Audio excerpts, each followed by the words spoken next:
Now, our next movie is one that's been a big hit with teenage fans. Of course, it's the vampire romance Twilight. Now, the movie sequel, New Moon, is already in the works, but it's not without controversy. Daily's own Twihard Naibe Reynoso is back with the story. Yep, can't get enough, Jill. The production for New Moon already has plenty of plot twists, including the hiring and firing of some of the key people involved in Twilight. And this has the real diehard Twi fans expressing some pretty strong opinions in this story you'll see only on Dailies.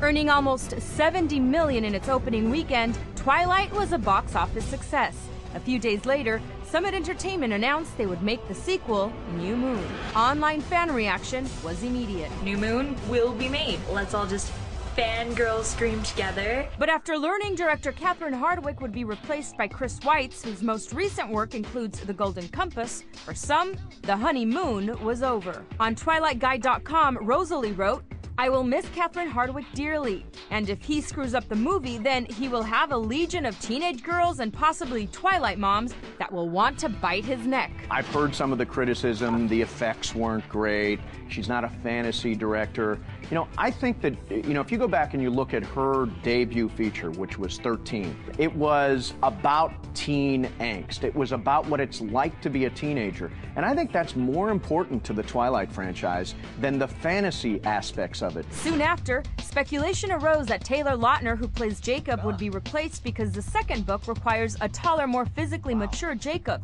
Actor Michael Copon, seen here, was rumored to take on the role. Members of Team Jacob came to his defense. On our own ReelsChannel.com New Moon comment page, Taylor is the best wrote, "OMG, they better not replace Taylor Lautner. He's the best Jacob they could find."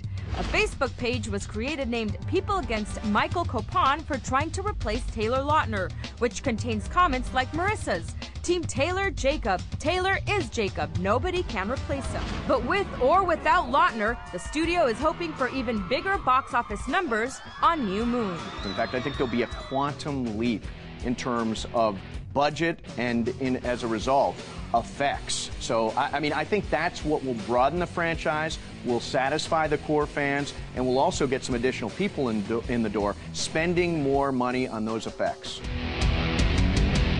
Production on New Moon starts in just a few weeks, and it's set to open in November.